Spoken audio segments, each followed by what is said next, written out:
Hello বন্ধুরা, আসসালামু আলাইকুম। তোমরা সবাই কেমন আছো? আশা করি ভালো আছো। আমিও ভালো আছি। আজকে আমি লটকা শুটকি আর কাসকি গুঁড়া শুটকি দিয়ে আলু দিয়ে রান্না করব।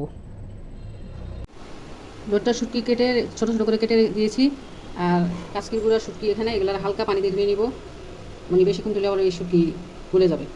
আর লটকা শুটকি গরম পানি দিয়ে ধুয়ে নিব। শুটকি আমি এখন গরম পানিতে ভিজিয়ে ধুয়ে নিব। এই যে গরম পানি।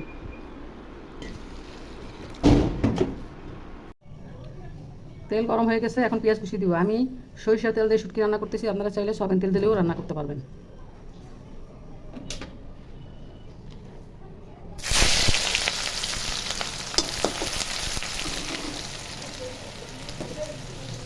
পেঁয়াজ ভাজা হয়ে গেছে, এখন আদা রসুন দিয়ে ভেজে নিব।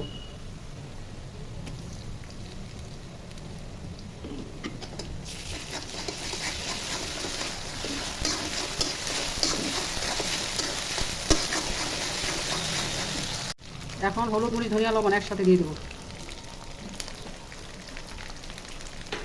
একটু পানি দিয়ে কষিয়ে নিব।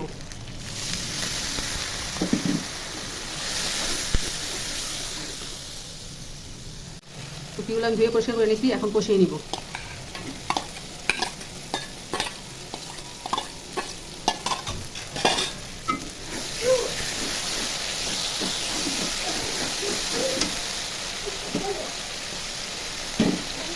পানি দিয়ে কষিয়ে নিব।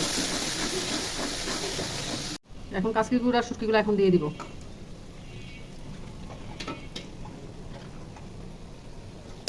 শুটকিটা কষিয়ে নিয়ে আলু দিয়ে দিব।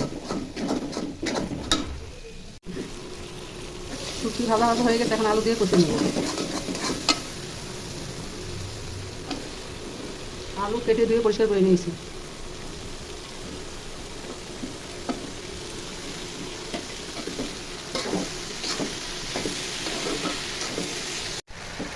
আলু কষা হয়ে গেছে, শুটকির সাথে ভাজা ভাজা করে কষিয়ে নিয়েছি। এখন পরিমাণ মতো ঝোল দিয়ে দিব।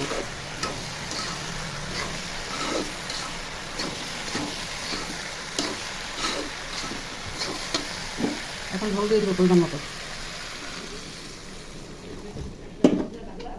নেড়ে চেড়ে ঢেকে দিব। ঢাকনা উঠে দেখি কি অবস্থা। বলক চলে এসেছে। নেড়ে চেড়ে দিব। একবারই নেবো, বারবার নাবো না, যাতে আলুগুলো ভেঙে যাবে। লবণ চেখে দেবো, লবণ ঠিক আছে কিনা। ঢাকনা উঠে দেখি শুটকির পানি শুকিয়ে আসছে। এখন ঢাকনা খুলে পানিটা টানিয়ে নিব। পানিটা টানে নিয়ে একদম পোড়া পোড়া করে নিব শুটকি। শুটকি রান্না হয়ে গেছে, শুটকিটা পানি শুকিয়ে গেছে, পোড়া পোড়া হয়ে গেছে। এখন তরকারিটা নামাই নিব। শুটকি রান্না হয়ে গেছে। রান্নাটা ভালো লাগলে ইউটিউব চ্যানেলটা সাবস্ক্রাইব করো আর ফেসবুক পেজটা ফলো করো। খোদা হাফেজ। নতুন কোনো রান্নার রেসিপি নিয়ে আবার আসবো।